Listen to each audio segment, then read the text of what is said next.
Hey, how was your how will Eurobasket help you just to start this season? It's a good question. I feel like it just keep you busy, pretty much, for the 2 months.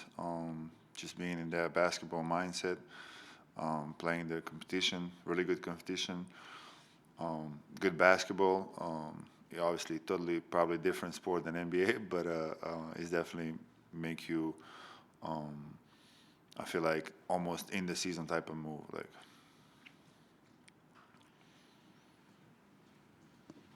What do you hope to bring to this Jazz team this year, just in general?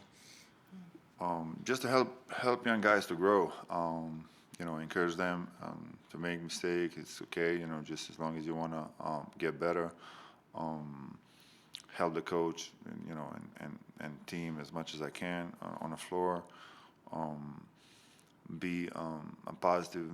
The guy who been through a lot of things and injuries and the games and see a lot of great talents and play with them. So looking forward, just to build a relationship and help the young guys to to grow the best possible way.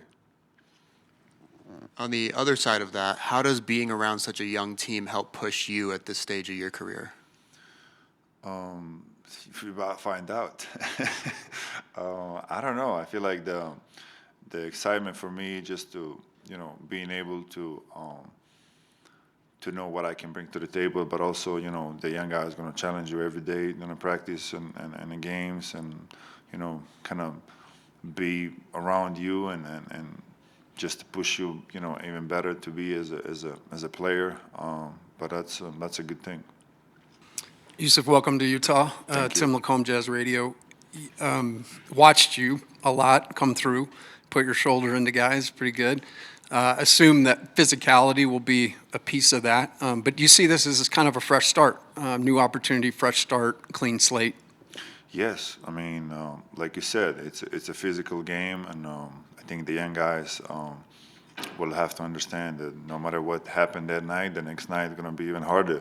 The people going to scout you, and when you're a rookie, and probably a little easier, but second year getting tougher, and scouting reports. So definitely physicality, and just to be able to understand that the one night not going to change everything, but also you have to be in a moment and realize the mistake you're making.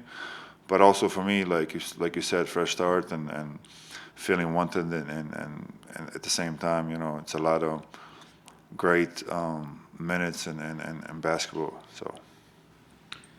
Ben Anderson, KSL Sports. Yusuf, you'd mentioned the first time we talked to you, you were just going to kind of like look for your coffee shop and find your place. But how do you bond with other guys on the team off the court, during this type of training camp process?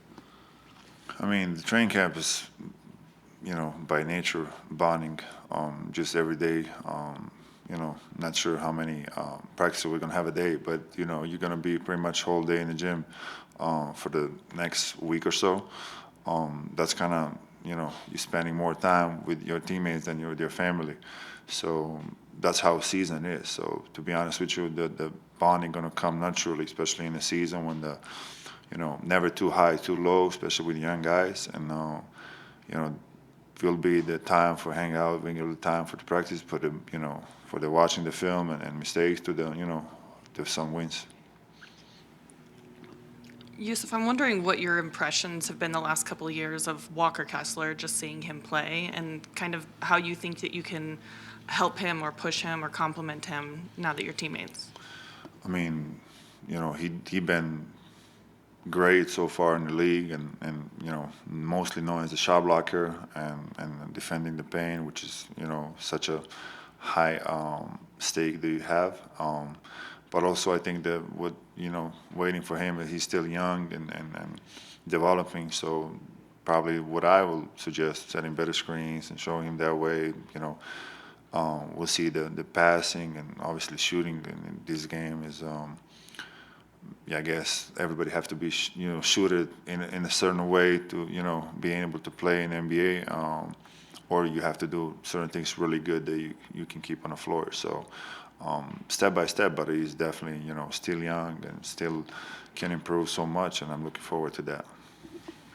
Not a Jazz question, but I'm curious what you think about Damian Lillard back in Portland. I love it, man. It's like a dream come true, man. We talk about it, me and Dane, all the time during the seasons and stuff. And I knew it like when pretty much when the Milwaukee situation happened, that I knew it where he gonna end up. Even all the teams was calling, but I knew deep down what he gonna do. So I'm super happy for him, for the Portland. The fan base deserved him back, and he deserved the peace. Yusuf Taylor, who's just on before you, suffered a leg injury that was pretty similar to yours when you were in Portland. What's that process like, coming back and getting on the court for the first time and just trying to work your way back in, especially that first season back?